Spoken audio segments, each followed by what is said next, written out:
Hello all, and we are going to be doing another Barons video today with a little special touch of focusing on the leadership side of things. Let's get right into it.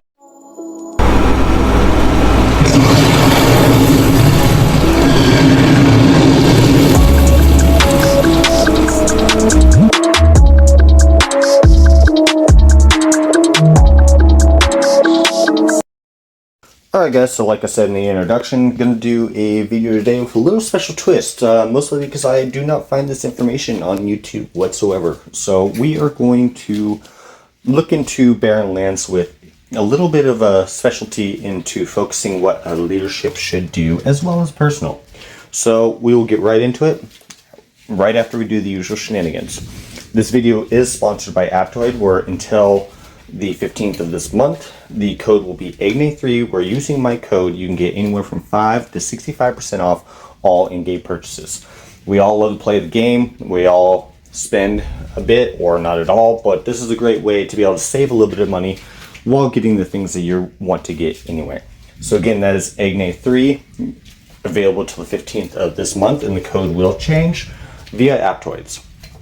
Now on top of that, there'll be a full description of how to do so down in the description down below.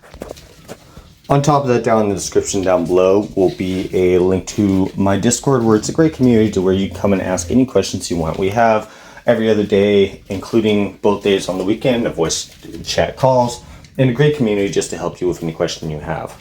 On top of being able to, whereas I like to help people, it would really help me out if you just hit that like, hit that subscribe, leave a comment. You have no idea how much that actually helps to be able to, for content creators, to be able to continue putting out content you enjoy.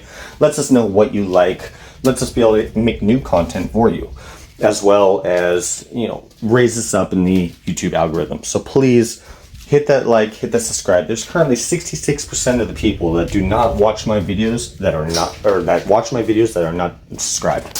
So please help a person out, and let's get into the video. Alright, so one of the most important things when you, as a leader, are going into the Barons is before Barons even starts at all. And that's pertaining to the protection time. Now there's a couple of different ways to go about this. Obviously you want to pick a protection time that is best for you, but you have to look at the greater scheme of things. So like for us, for instance, we have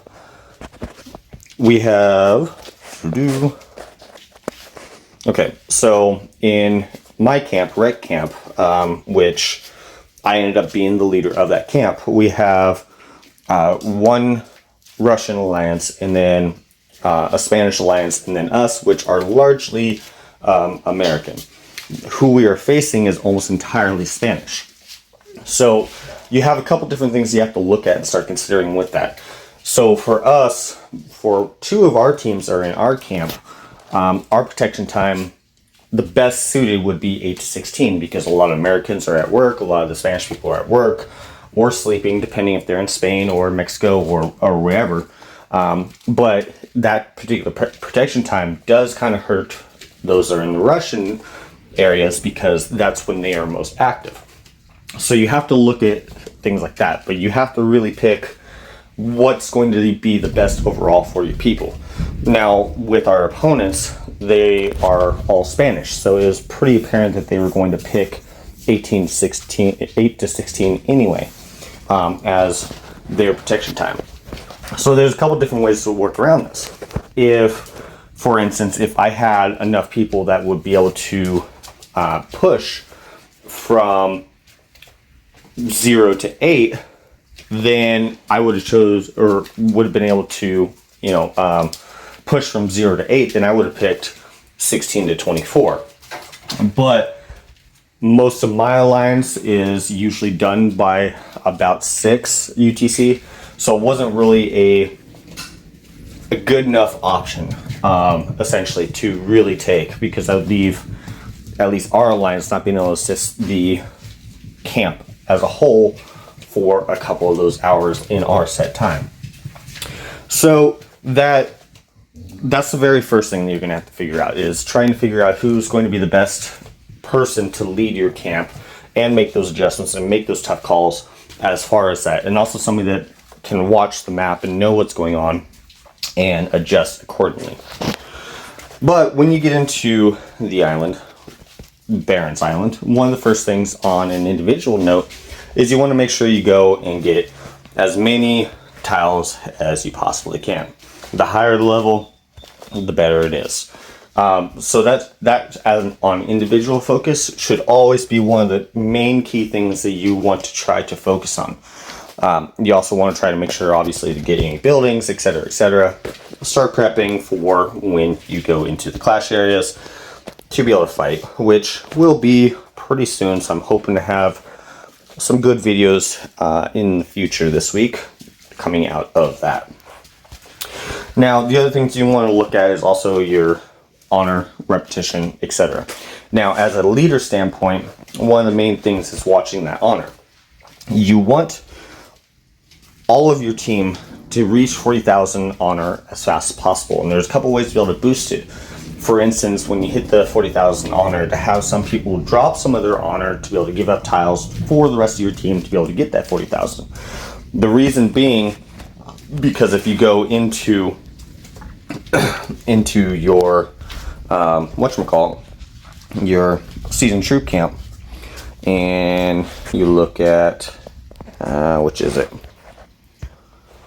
I think it's details. Hold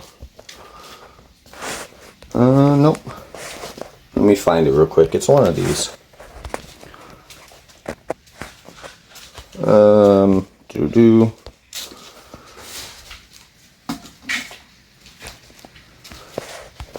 I cannot seem to find it right. Oh, there you go. Okay, so the reason being, so this will tell you like how much honor you get per, but 40,000 honor as a whole will increase the amount of fungi that you get on Barrons. Fungi is crucial to be able to heal your troops while you're fighting.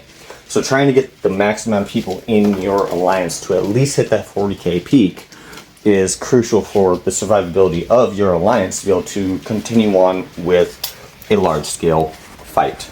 So that's something that you also really want to be looking at.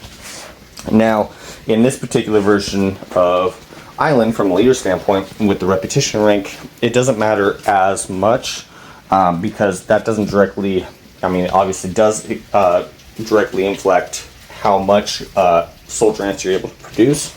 But the more important one, honestly, is the Alliance Champion points. So that comes from hitting buildings, killing troops, producing troops, etc., etc. So that's always one of the bigger things to be looking out for.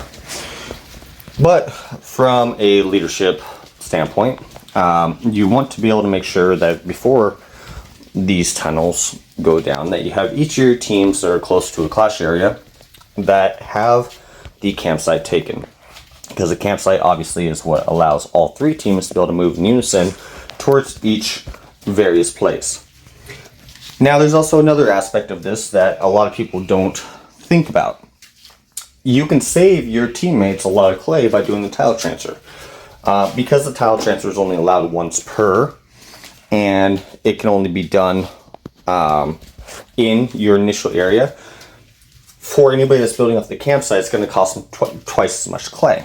But if you transfer a tower, which is not quite available yet, but that will save them quite a bit of clay to be able to move from the campsite all the way to the tunnels, right around 20,000 clay. So you can save your teammates quite a bit of clay using the tile transfer. But this is for week 1. We'll be doing a update as far as tactics and leadership wise for week 2 and moving forward. So I hope you enjoyed this content. If you did, hit that like, hit that thumbs up, leave a comment, and we'll see you in the next one. Eggman is out.